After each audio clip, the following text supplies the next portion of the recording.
Assalamualaikum. Assalamualaikum. Waalaikumsalam. Jelas suara? Kurang jelas. Kurang jelas Dia macam Dengar putus-putus sikit. putus-putus Alamak. Sini hujan lah. Sini. Oh, ya ke? Masya Allah. Okay, tak boleh ke? Tapi, Kita itulah sekejap. teruskan. Kita tanya pada Pak Web, Pak Web. Pak Web ada tu. Pak Web, komen sikit Pak Web. Jelas tak suara kami? Assalamualaikum, Pak Wib.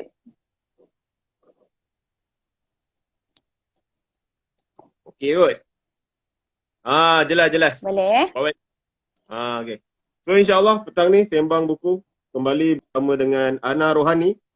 Salah seorang penulis Seadanya Ku Terima.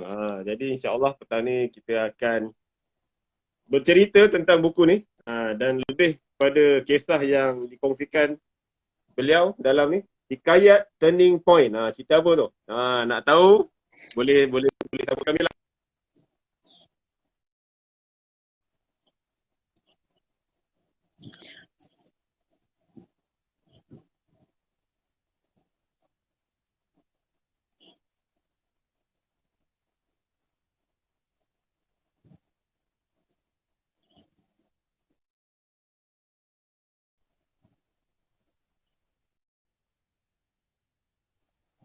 Dengar tak? Saya dengar tapi dia macam putus-putus sikit. Okey. Itu tadi Kalau soalan yang loading tu pertama. maknanya subhanallah. Hmm. Okey. Ha. Kata Ya. Pak Wib, putus. Alamak. Masya Allah. Jadi soalan saya tadi, nak tahu macam mana buku Seadanya Ku Terima ni boleh terhasil lah. Macam mana tim ABN boleh membuat buku muhasabah diri bercakap dengan cermin ni. Dengar tak? Okey, boleh. InsyaAllah. Okay. Okay, Bismillahirrahmanirrahim. Assalamualaikum kepada Tuan Amir dan juga yang menonton sekarang ni, Pak Wib, Alhamdulillah, dan juga siapa saya tak nampak. Okay, selamat datanglah yang baru datang, yang baru masuk. Okay, Tuan Amir apa khabar hari ni? Alhamdulillah. Okey, sihat. Alhamdulillah.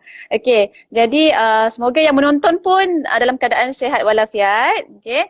Okey, sekali lagi saya kenalkan diri saya lah. Hari tu kita dah pernah live dengan dengan Galeri Ilmu. Saya Ana Rohani, seorang jururawat dan juga alhamdulillah penulis buku jugalah. Okey, menulis buku dan setakat ini menulis buku antologi lah insya-Allah. Mudah-mudahan ada rezeki lah untuk menerbitkan buku solo pula. Okey. Okay, hari ni kita, amin insyaAllah. Okay, hari ini kita nak berbincang kita nak sembang santai mengenai buku Seadanya Ku Terima. Okey, yang hari tu kita cerita clear kan? Dah clear lah. Sekarang ni Seadanya Ku Terima pula. Alhamdulillah Seadanya Ku Terima ini adalah satu buku antologi yang dikelolakan oleh Wonder Noor jugalah, guru penulisan saya iaitu Wonder Noor. Okey. Dan Seadanya Ku Terima ni kita angkat satu temanya adalah bercakap dengan cermin. Tuan Amir tahu, bercakap dengan cermin. Kenapa bercakap dengan cermin? Kalau kita tengok cermin kan, kita nampak apa? Kita nampak muka kita. Okey, jadi sebenarnya bercakap dengan cermin ni macam kiasan saja. Kita sebenarnya nak highlight, orang kata apa, kita nak muhasabah dirilah kan. Selalu bila kita berhadapan dengan masalah hidup kan, kita sentiasa nampak yang salahnya itu adalah pada takdir Allah, pada kita. Macam bila Allah bagi kita ujian je kita rasa tak adilnya, kenapa orang tu macam ni, macam happy, macam bahagia, macam tak ada masalah, kenapa asyik aku je yang rasa bertimpa-timpa. So kita akan mula untuk mempersoalkan, ataupun contoh kalau macam kita kan macam saya lah kan, kita bekerja berurusan dengan manusia kan, dengan staff, dengan pesakit. Jadi kadang-kadang kita tak nampak tahu salah kita. Kita macam cepat nampak salah orang. Aku rasa aku buat betul dah semua. Rasa macam niat pun dah betul dah rasa. And then cara pun kita rasa tak ada yang salah pun pada aku punya cara ni kan. Jadi kita cenderung untuk melihat salah-salah orang. Silapnya takdir Allah dalam orang kata menentukan kita kenapa kita dapat ujian dan sekian-sekian tu. Dan itulah yang Bonda Nur bawakan dalam buku antologi ni. Kami di bawah didikan beliau, kita angkat tema muhasabah diri. Dah selalu sangat dah kita cerita pasal salah orang kan.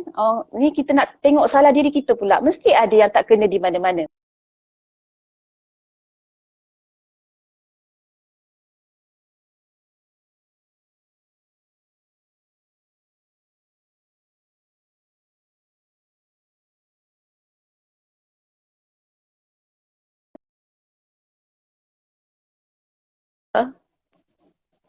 Sorry, line saya sangkut. Tak apa, tak apa. Hujan-hujan ni. Okey. Okey. Tadi sampai ke kisah muhasabah diri. Berhenti kat situ. Okey, apa lagi? Apa soalan seterusnya? Soalan InsyaAllah. seterusnya nak tanya Ana lah. Okey, kita dah tahu tadi dia punya mukadimah. Jadi kita nak tahu apa yang Ana kongsikan dalam buku Bercakap dengan Cermin ni. Apa yang diceritakan dalam hikayat turning point ni pasal apa ni? Hikayat Kan. Hikayat turning point kan. Okey. Okey, macam saya kata tadilah kan, bila kita menulis, kita bercakap mengenai buku Seadanya Ku Terima ini, edisi Bercakap dengan Cermin ini, edisi muhasabah diri ini. Jadi dalam kisah ini, kita kata Bonda Nur kan, setiap hari yang kita lalui ini sebenarnya ada dia punya pengajaran dia, ada hikmah dia yang kita boleh belajar lah. Jadi, okey, kisah yang saya nukilkan di dalam buku ni adalah mengenai satu pengalaman di mana ketika itu saya ada satu ni tahu, macam saya sebagai jururawat kan, kita nak upgrade ilmu kita dan skill kita akan dihantar belajar sama adalah tak kisahlah orang kata apa, kursus ke ataupun belajar ke di peringkat yang lebih tinggi macam tu. Jadi yang dalam ni adalah saya kena pergi kursus dalam 6 bulan ke 7 bulan macam tu lah. Saya pergi tu untuk belajar satu topik and then balik semula ke tempat kerja kita. Dan masa tu penyelia atasan lah, orang atasan kita dah bagi tahu lah macam saya kena bersedia. Bila you pergi belajar and then you balik kan, kita kena bersedia yang anytime, lagi-lagi kita yang berkhidmat dengan kerajaan ni kan, masa tu anytime you kena bersedia yang you mungkin akan dihantar bekerja di luar kawasan, mungkin tempat lagi dalam kan, yang jauh daripada pekan, jauh daripada bandar macam tu. Jadi masa tu saya macam okey, insyaAllah saya dah bersedia lah kononnya kan. Sebab saya rasa yelah saya dah lama sangat bertahun-tahun hidup di dalam zon selesa. Kawan-kawan best, tempat kerja yang best, nak buat apa-apa senang, mudah kan. Jadi saya pun okeylah, dah ada peluang untuk belajar, pergilah belajar sekejap. So saya pergi belajar masa tu dan saya kembalilah, dah selesai belajar saya kembali ke fasiliti semula, tempat bekerja, dan saya terima arahan yang kena pergi bekerja dekat satu tempat ni yang memang agak jauh dari tempat tinggal saya lah, dalam sejam macam tu. Bayangkan setiap hari nak pergi saja dekat sejam, nak balik lagi sejam, jadi perjalanan tu sangat jauh tau. Jadi masa tu saya rasa macam, sebab saya ni ada orang kata apa, saya agak takut nak bawa kereta, nak drive. Sebab saya memang kalau diberi pilihan saya tak suka drive tau, sebab ada pernah trauma lah kan, kita pernah hampir accident kan. Jadi agak takut kat situ. Jadi bagi saya, ya Allah jauhnya nak pergi ni. Jadi masa tu saya rasa macam cabaran utama saya adalah perjalanan yang jauh. Yang orang kata apa, kena lalu kawasan hutan, kebun kelapa sawit, gelap, sunyi, lepas tu jalan satu je kan. Di mana kat situlah kita kena bersaing dengan lori kan. Macam mana nak pergi kerja on time, takut nanti kan kita punya punch card merah pula sekarang kan, lambat kan. Jadi saya rasa itu cabaran utama untuk saya. Tapi saya dah bersedialah, saya kata okey tak apa, ambillah ni sebagai satu cabaran. Jadi saya bersedialah. Jadi bila saya dapat tahu saya akan bekerja ke tempat sekian-sekian, iaitu tempat yang agak dalam sedikit, masa tu saya terfikirlah, alamak siapa yang saya kenal kat situ Jadi adalah beberapa muka yang saya familiar, yang saya pernah orang kata apa, kenal. Jadi saya macam lega sikit. Okey, alhamdulillah. Saya kenal orang ni sekian-sekian. Jadi rasanya tak ada masalah sangat. Okey, macam tu. Dan orang kata itulah yang saya sangkakan cabaran utama itu adalah perjalanan yang jauh. Rupa-rupanya bila saya pergi ke tempat itu, Allah nak tunjuk tu lagi banyak lah. Jadi bila saya pergi ke sana, orang kata orang atasan kan kita pergi sana sebagai orang kata apa, orang penjawatan baru tau. Sebelum ni jawatan yang kita macam kursus yang saya ada tu, untuk penjawatan saya tidak ada dekat tempat tu. Jadi saya kena buat orang kata penambahbaikan, perubahan macam itulah. Jadi bila kita agak tertekan juga mula-mula tu, alamak bos nak kita buat ni and then kena capai ni sekian-sekian. Tapi bila saya pergi ke sana, persekitaran kerja yang memang totally opposite, yang sangat-sangat bertentangan dengan kita punya tempat bekerja sebelum ini. Jadi saya macam terkejut sekejap. Alamak, ya Allah macam mana ni kan? Jadi tertekan juga. Saya stress and then masa tu saya rasa macam mana kita nak buat orang-orang kat situ faham, sebab tempat baru ni Tuan Amir kan, dia macam ada ni tau, dia dah ada culture dia. Kan? Jadi kita ni orang baru yang baru masuk, takkanlah kita pandai-pandai nak ubah orang punya tradisi turun temurun kan. Macam itulah perumpamaan dia. Jadi saya pergi tu saya dapat detect lah, okey, benda saya rasa ada dekat tempat lama saya tak ada benda-benda macam ni, yang benda-benda tak sepatutnya ada, macam saya nampak kelemahan-kelemahan tu lah. Jadi saya macam okey, benda ni macam mana saya nak membuat satu perubahan yang orang kata yang lain. Kalau yang benda-benda basic tu saya rasa saya nampak macam ada benda yang sedang tak kena macam tu lah. Jadi saya pun macam okey, kena buat something ni. Tapi saya, yelah kita tahu beradab kan, saya rasa macam saya dah cuba berlembut kan, orang kata masuk rumah orang tu kena bagi salam, happy-happy dulu masuk, macam mana tengok orang the way orang ni. Tapi kita tak boleh orang kata leka, kita ada BC kita kan, misi dan visi kita datang tu. Kita ada objektif kita nak pergi satu tempat tu. Jadi saya pergi sana, saya terpaksa jugalah berterus terang dengan diorang, berbincang dengan bos kita macam tu. Jadi mula-mula tu saya rasa macam tak ada masalah kot, sebab saya rasa orang tak bercakap banyak pun macam. Tapi rupa-rupanya itulah yang saya kata, ialah orang mungkin tak suka pendekatan kita, cara kita kan, ataupun salah sangka dengan kita punya niat. Jadi saya nampak adalah saya dapat detect, saya dapat kesan perubahan-perubahan yang buat saya tak happy lah. Saya macam ya Allah, masa tu marah macam-macam, sedih ada, marah ada kan. Jadi saya rasa 3 bulan pertama saya dekat tempat tu, saya rasa memang rasa macam neraka, tahu tak? Saya rasa macam hari-hari saya balik, saya macam pergi kerja, saya rasa saya rasa sangat down, energi saya drain, macam sangat tak semangat lah, sedih je. Nak pergi tempat tu sedih, macam tak happy. Lepas tu pergi kerja je, saya rasa macam tak sabar nak cepat habis, nak balik cepat-cepat. Macam tu hari-hari. 3 bulan pertama saya rasa macam tu. Lepas tu saya balik je, saya akan cerita dekat saya punya kawan serumah lah. Saya akan cerita, saya kata sedihnya, and then sampai menangis-nangis ni, sedihnya kenapa diorang tak faham. Aku bukannya nak menunjuk baik ke apa ke kan. So kita cuba berkongsi apa yang kita ni. Dan masa tu juga, kalau ikutkan marah, saya marahlah sebab diorang ni tak faham. Kau ingat aku nak sangat, korang ni yang memerlukan aku sekarang ni. Macam tu lah, kita ada rasa macam tu. Ingat aku nak sangat ke datang sini, dah lah jauh.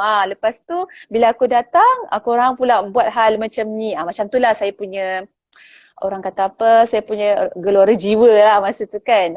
Jadi saya cuba juga meluahkan dekat orang atasan, sebab bila dia push kita cari masa untuk berjumpa dengan dia, kita cakap lah. Saya kata bukan senang kita nak ni sekian-sekian. Saya luahkan lah apa yang berlaku. Dan saya sedih lagi sebab apa orang atasan cakap saya negatif sangat pula. Jadilah kita bertambah-tambah down. Jadi masa tu saya memang saya rasa okey, aku tak ada pilihan. Kalau luah pun orang tak faham, cakap pun orang tak faham. Jadi saya mengambil keputusan untuk senyap je lah masa tu. Saya buat je kerja saya. Tapi orang kata kerja macam saya ni tak boleh kerja seorang-seorang. Kita kerja dalam tim. Jadi saya kata sampai bila saya nak macam ni Jadi kat situlah saya doa tau. Sebelum-sebelum tu memang saya doa. Tapi doa saya tu macam tak kena. Sebab saya doa apa tau, Tuan Amir tahu. Saya doa, ya Allah, bagilah aku cepat-cepat pindah tempat kerja asal. Macam tu saya doa. Sebab saya rasa macam, Bagilah ya Allah, bagilah episod apa mendung ini cepat-cepat berlalu nak bagi pindah. Itu saya punya doa. Tapi bila saya tengok balik kan kita muhasabah balik apa yang tak kena Mana saya asyik nampak salah orang, salah sangka diorang kat saya. Tapi saya tak cuba untuk memahami ketidakfahaman diorang terhadap situasi saya. Jadi saya tengok, saya cuba untuk empati, untuk letak diri saya di tempat mereka. Aku kalau jadi diorang dah bertahun-tahun hidup macam tu, flow macam tu, tak wujud pun penjawatan saya sebelum ni kat situ.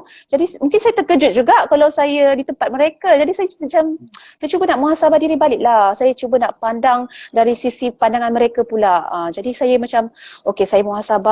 Masa tu saya macam, okey tak apa, saya tak boleh nak layan saya punya sedih, layan saya punya terkilan, saya punya ni semua tu. Sebab orang tak faham. Dan mungkin kalau saya di tempat mereka pun, saya mungkin tak faham juga. Jadi bila kita ada perasaan macam tu, itulah orang kata muhasabah diri kan. Bercakap dengan cermin, kita nampak salah kita akan tengok balik. Doa tadi saya murnikan doa saya. Ya Allah, aku tahu ada sesuatu kau nak ajar aku sebenarnya kat sini. Selama ni bertahun-tahun kau bagi aku tempat kerja yang selesa, kawan-kawan yang baik, yang memahami. Jadi sekarang ni kau nak aku belajar sesuatu. Jadi apa saya buat, adalah wajah-wajah orang tertentu yang saya bayangkan sambil saya sebut nama orang tu. Ya Allah, lembutkan hati sekian-sekian. Aku nak bekerja dengan dia hari-hari. Aku nak kena pandang muka dia hari-hari.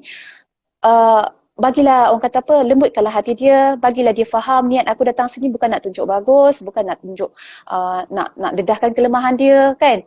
Bagi dia orang faham niat aku datang sini cuma nak bekerja, lillahi ta'ala, kita nak bekerja sebagai apa kita bekerja sekarang. Macam tu, apa pekerjaan kita. Itu je saya punya matlamat kata. Jadi saya memang hari-hari saya doa tu, setiap kali pergi kerja bayangkan sejam tu, dulu saya sangat down, sangat rasa macam ya Allah dalam kereta stres, tangan menggigil-gigil ni stres kan. Jadi anxiety sebenarnya tau, ni Tuan Amir, tanda-tanda tu bila saya buat DAS kan, punya DAS ni adalah satu ujian kita nak test kita punya stress level, kita punya anxiety level. Jadi saya punya anxiety masa tu memang agak tinggi, memang agak tinggi. Jadi saya tahu cara nak bantu diri saya tak boleh nak berhenti kerja, memang tak boleh lah. Lepas tu kau nak nak bagi bos, bagi kau pindahkan secepat mungkin tak boleh, itu dah salah kan. Jadi apa yang saya boleh buat adalah kita tak boleh nak ubah keadaan, tapi kita cuba ubah diri kita untuk masuk dalam keadaan tersebut. Jadi macam saya kata, pergi kerja, kita dah doa tadi kan, pergi kerja memang zikir, istighfar, ya Allah, bagi lembutkan hati dorang.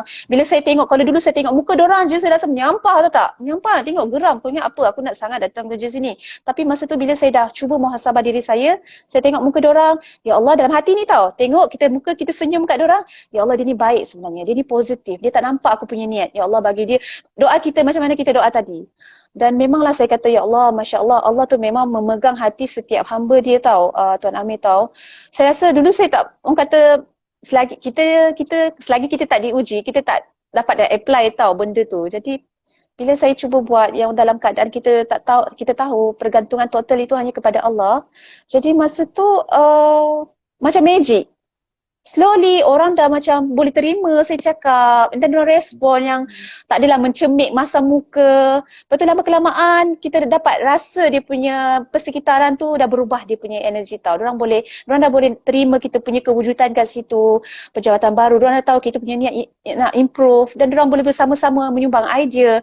Jadi saya rasa 6 bulan dan saya bekerja kat situ dalam setahun 3 bulan tau. Sepatutnya 6 bulan sahaja. Okey, 6 bulan saja. Tapi tak sangka memang setahun 3 bulan saya boleh bertahan kat situ. Yang di mana perjalanan jauh yang saya kata tadi, saya ingat cabaran dia adalah perjalanan. Jadi lama-lama kita cuba nak memahami orang, kita cuba nak menyantuni orang punya the way orang memandang kita, kita cuba nak empati situasi orang di tempat orang. Jadi itu yang membuatkan kerja kita jadi lebih mudah lah. Jadi alhamdulillah orang kata benda tu orang kata apa? Tak orang kata tak sekelip mata, dia makan masa, perlahan-lahan macam tu. Dan kita bukan nak handle seorang je, kita nak handle satu tempat tu. Sebab apa Tuan Amir, bila kita jumpa dengan seorang kawan, mungkin kita ada masalah dengan orang tu dah lama kat situ, pengaruh dia, siapa lagi pengaruh lagi bagus, lagi besar, dia atau saya? Dia kan, jadi dia punya mulut tu akan sampaikan yang negatif kat semua orang. Tapi bila kita buat baik pada dia dah nampak kita punya niat kita yang sebenar, dan dia akan sebarkan yang positif. Sampai bila saya nak pindah tu, saya memang rasa macam tak sangka lah yang saya diraikan, lepas tu orang kata apa, siap cakap lagi, Kak minta maaf, dulu akak tak sangka, akak ingat kau macam ni, kau nak pindah dah ke, kau tak nak tindak, kau tak nak apa duduk sini lagi ke. Masa tu saya suka dah kan tempat tu, tapi yelah jauh perjalanannya, kita pula ada, orang kata saya kena balik semula ke tempat tempat asal saya lah macam tu. Nah, dah bocor rahsia sampai habis dah Tuan Amir. Cerita sampai habis.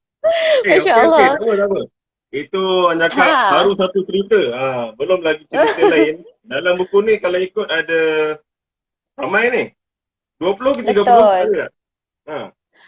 Itulah, Banyak. saya pun banyak cerita dalam tu. Dulu buku ni dalam tahun berapa 2018 ke? Ke 2019? Cetakan 2019. Buku ni sebab buku yang ada kita, masa tu saya memang teruja lah baca buku cerita kawan-kawan. Jadi bila kita tengok cerita kawan-kawan tu, kita macam lagi, orang kata pemikiran tu kita tu lagi luas tau. Oh okey, orang dapat dia belajar macam ni. Jadi indirectly kita pun belajar daripada kisah dia tu. Jadi masa tu kalau tanya sekarang ni, sejujurnya saya dah lupa lah. Saya dah lupa dah apa isi-isi semua. Tapi saya sempat baca balik beberapa lah. Orang kata orang kata adalah cerita kita nak kongsi kan Tuan Amir kan dengan kawan-kawan, macam tu. Jadi banyak-banyak cerita dalam ni. Antara cerita yang saya sempat baca semula adalah kisah Bonda Noor lah. Bonda Noor, guru saya, guru penulisan saya.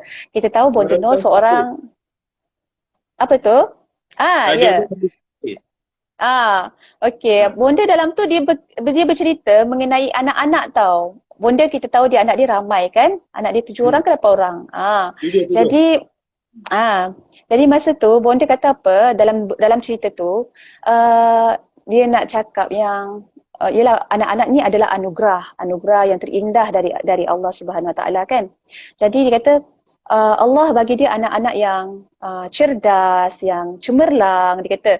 Jadi ada anak dia yang sampai dia pergi sekolah, tengok anak dia terima anugerah. Jadi harumlah nama ibu bapa ni, kan. Jadi happy dia. Macam tu, happy lah dia rasa. Tapi itulah orang kata dalam banyak-banyak anak ni mesti ada juga yang jadi ujian dari sisi yang lain. Dan antara orang kata apa, Bonda cerita adalah ada anak dia juga yang jadi ujian kepada diri dia, di mana anak ini orang kata bukanlah tidak cemerlang, tetapi mungkin sedikit nakal kan, dia punya tantrum remaja, nak meningkat remaja ni lain sikit kan. Jadi itulah yang Bonda kata, dia dipanggil ke sekolah untuk anak yang cemerlang, tapi dipanggil ke sekolah juga untuk anak yang ada masalah, yang dia jadi ujian ni. Jadi itulah Bonda cerita masa tu dia muhasabah balik, sebab selalunya happy-happy je kan, tengok-tengok ni macam ni, tengok-tengok bila Allah dah uji pula dengan anak yang ada masalah. Rupanya anak yang ada masalah itulah yang membuatkan Bonda lagi banyak spend masa dekat atas sejadah untuk doa, untuk spend masa dengan Allah, mengadu, kebergantungan pada Allah tu lagi tinggi macam tu. Itu yang Bonda Noor kongsikan kat situ lah. Dan saya nak bacakan juga sedikit lah potongan kan daripada Bonda punya ni, kisah cerita. Okey ke Tuan Amir saya cakap? Tak laju sangat ke? Saya rasa macam saya cakap non-stop. Jelas. Sangat jelas dan penerangan sangat sampai lah. Ceritanya okey. Okey, insyaAllah. Okey, jadi apa yang saya dah petik satulah kata-kata Bonda yang ditulis kat sini. Saya rasa best lah kata-kata ni kan. Dia kata apa? Kita mahu berikan yang terbaik untuk anak-anak, itu bagus. Okey, kita percaya ini untuk masa depan anak kita, itu bagus. Tapi jangan lupa peringatan Allah bahawa manusia merancang, Allah juga merancang. Okey, dan perancangan Allah selalu menang. Nampak tak situ? Kita merancang, kita nak terbaik ni untuk anak sekian. Tapi rupa-rupanya Allah tu rancang, dia punya perancangan Allah tu lagi orang kata bersimpang siur yang kita tak faham, tapi rupa-rupanya itulah perancangan yang terbaik. Okay? Jadi Bonda kata apa lagi? Kita tak boleh mengawal segala-galanya kerana kuasa kita dibatasi oleh pemilik sekalian kuasa. Sekalian kuasa iaitu kuasa Allah Subhanahu Wa Taala lah. Kan? Masya Allah. Jadi itu sedikit saya kongsikan kisah Bonda lah. Dan ada lagi kisah kawan-kawan yang lain. Antara kisah yang saya sempat baca juga adalah kisah Cik Puan Roslina Ibrahim, Kak Ros kita. Okay. Kisah Kak Roslina Ibrahim. Tajuknya apa? Uh, Jiwa? Terdetik, jiwa terusik. Hati terdetik, Okay, jiwa Kak terusik. Masya Allah. Okay, itu kisah Kak Roslina Ibrahim. Okay, kisah Kak Roslina ni, apa yang kisah, apa Kak Ros, saya panggil Kak Ros lah Kak Ros kongsikan dalam antologi ni adalah, um, Kak Ros ni, dia pergi menunaikan umrah di Mekah. Okay, dia bawa ibu dia yang tua, yang uzur pada ketika itu. Okay, dia bawa. Jadi, kita kalau pergi umrah ni kan, Tuan Amir kan, kita banyak benda kita plan nak buat kan. Sebab tu tempat suci, kita nak rebut pahala daripada Allah ni. Jadi kita nak spend masa, nak solat, sunat banyak-banyak, nak buat tawaf sunat, nak iktikaf, nak baca Quran, macam-macam kita punya plan. Tapi bayangkanlah bila kita bawa orang jagaan kita, ibu kita yang setengah sakit, yang uzur pada ketika itu. Jadi mungkin kita tak boleh fokus. Kan? Jadi saya cubalah juga nak letakkan saya punya diri di tempat Kak Ros pada ketika itu. Kak Ros ni baik tau. Saya kenal Kak Ros ni sangat-sangat baik orangnya. Jadi Kak Ros ni dia raikan mak dia. Mak dia nak pergi mana, nak pergi tandas teman, sekian-sekian. Dia buat. Tapi Kak Ros cerita dalam buku ni dia kata, tipulah. Dia kata, ya. Orang kata apa, macam satu kisah tu, mak dia nak pergi tandas kan. Jadi dia kata, okey mak, dia bangkit nak teman mak ni. Tapi dia tipulah dalam hati dia tak ada terdetik. Alamak, nak pergi tandas pula. Nanti tempat ni orang cok, ambil, rebut. Susah nak dapat tempat dah. Dia kata masa tu. Sebenarnya masa tu, orang kata apa, dia termuhasabah ni bila keadaan dekat sana yang perlu berjalan, perlu naik tangga, perlu berpusu-pusu, bersesak-sesak ni, mak dia pengsan tau. Mak dia pengsan. Mak dia pengsan, masa tu dia kata dia takutlah mak dia terasa ke dengan dia, sebab apa, yelah masa tu kita dah sibuk-sibuk, tiba mak dia lapar pun dia terlupa, padahal dia dah cuba nak raikan mak dia tau, tapi orang kata apa, mungkin masa tu dia terlepas pandang, mak dia nampak penat, lapar agaknya, jadi mak dia lemah, dia cakap mak dia lapar macam tu, jadi dia rasa macam ya Allah mak lapar. Masa tu dia cuba nak ni, ada satu scene tu di mana dia kena tunggu lift lama tau. Dia tak boleh sabar dah. Dia kata, mak kita naik tangga je lah mak. Macam tu. Dia kata macam tu. Jadi mak dia pun macam, okey lah dah tunggu lama kan. Lift tu lah, ramai berpusu-pusu, kita naik tangga. Jadi dah naik tangga, orang tua kan naik tangga pelan-pelan. Sampai dekat tempat ruang makan tu, Kak Ros pun cakap lah, okey tak apa saya pergi ambil makan dulu mak tunggu sini. Masa tu mak dia senyap je macam lemah lah kan. Tapi orang kata, kita ingat dia penat biasa macam tu. Rupa-rupanya tiba-tiba masa Kak Ros selesai ambil makanan tu, tengok mak dia macam tak sedarkan diri tau. Ingatkan tidur terlelap ke apa. Lepas tu tiba-tiba masa tu Kak Ros dah macam terdetik lah, terimbas kembali dia punya, adakah dia punya perlakuan yang menggurus hati mak dia risau, dia nangis-nangis kat situ, dia kata pun maafkan Along mak, andak, dia kata nama dia, bahasakan diri dia andak masa tu. Jadi tu yang dia, imbas kembali, dia kata yang mak dia nak pergi tanda sekian-sekian, masa tu dia termuhasabah balik, tapi alhamdulillah mak dia sedarlah pada ketika itu, sedar semula, dan dia kata bila itulah Allah ambil sekejap, tarik sekejap nak menyedarkan kita, dan kita nampak salah-salah kita yang nampak macam tak ada salah pun.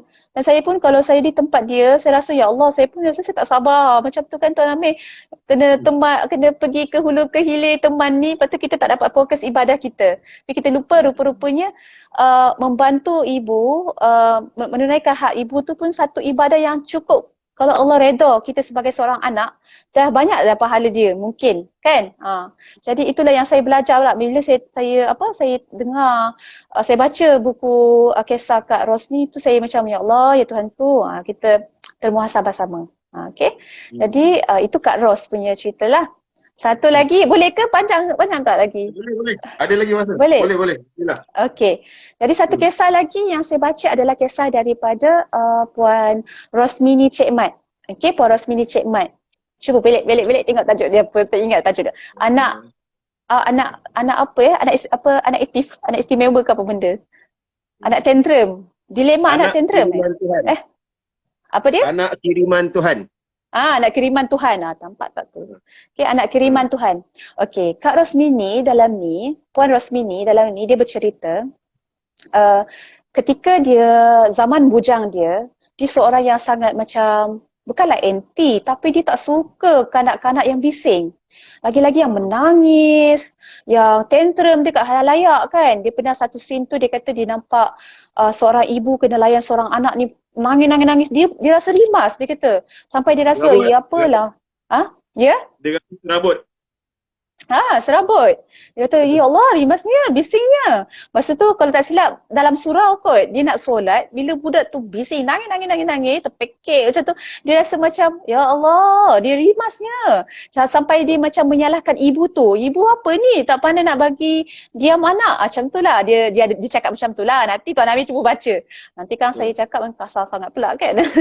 Okey. Jadi dia ada rasa macam tu. Dan bila ditakdirkan oleh Allah, dia dah berkahwin, dikurniakan anak pertama. Anak pertama tu, dia kata anak dia ni suka sangat nangis. Sampai ibu mak dia teman tu, dia meluahkanlah kat mak dia, ya Allah, malam-malam tak tidur tak tentu masa. Dia kata, orang kata memang menangis sangat, menangis. Kalau dicelik ke, menangis je. Jadi dia macam, ya Allah, menangis je kan. Tang mana lagi tak kena ni kan, dah tengok lampin okey, clear, dah minum, bagi minum susu, semua dah buat nak selesakan, tengok perut kembung ke apa semua dah, rasanya dah bagi dah terbaik kepada baby ni. Kenapa nangis-nangis? Sampai dia meluah kepada mak dia, mak, ya Allah, penatnya mak, dia cakap macam tu. Jadi mak dia kata apa masa tu, Kak Puan Rosmini ni dia kembar tau, dia ada Puan Rosmina. Mereka kembar. Jadi mak dia kata apa masa tu, dulu macam tu lah kamu, adik-beradik kembar 2 orang. Lagi kuat nangis. Jadi mak dia pun ceritakan balik dia punya sejarah dia dulu nangis macam mana. Jadi dia pun macam, okey, termuhasabah. Okey, mak aku dulu 2 orang, sekarang aku seorang. Macam ni, seorang je. Tapi itu pun aku dah ni. Lepas tu ditakdirkan oleh Allah lagi, Kak Rosmini ni dikurniakan anak kedua. Anak keduanya, masa tu anaknya tak cukup setahun, bukan tak cukup setahun, mungkin setahun lebih kot, tak cukup 2 tahun lah. Lepas tu dah ada anak kecil lagi. Anak yang tu masih nangis lagi, tantrum dia. Allah bagi lagi hadiah anak yang macam tu juga, tantrum lagi. Jadi dia kata, ya Allah, ya Rahman. Masa tu barulah dia, orang kata apa, ingat kembali dia punya masa zaman bujang dia, betapa dia tak suka sampai dia menghukum ibu orang lain. Dia kata apalah, tak pandai nak bagi diam anak lah, sekian-sekian. Masa tu dia kata apa, dia muhasabah balik. Ya Allah, dia belajar sesuatu kat situ. Masya Allah. Itulah panjang sebenarnya dia punya ni. Best. Jadi itu 3 kisah yang dikongsikan Ana.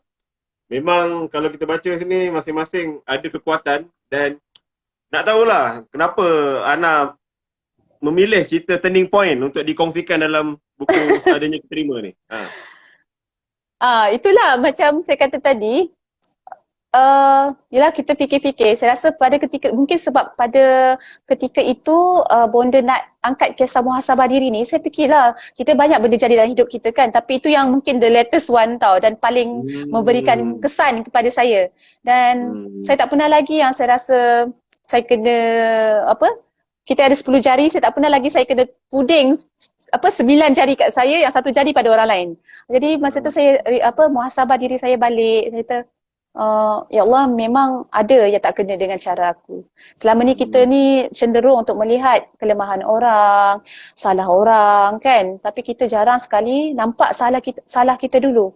Kita jarang nampak kelemahan diri kita. Jadi memang ya Allah, saya rasa tuan-tuan perempuan yang menonton ataupun mendengar rakaman video live ni memang perlu dapatkan buku Seadanya Kuterima, dan ada antologi lain lah dalam buku Bercakap Dengan Cermin ni kan, memang memberikan kita pengajaran indirect secara tidak langsung, walaupun bukan kisah kita, tapi kita dapat sesuatu. Macam kisah tadilah yang saya sebutkan, Kak Ros punya kisah, Kak Rosmini, Bonda Noor punya kisah kan.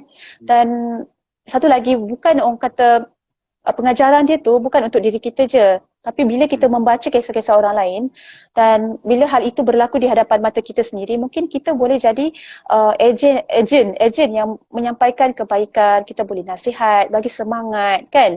Orang yang ada masalah ni,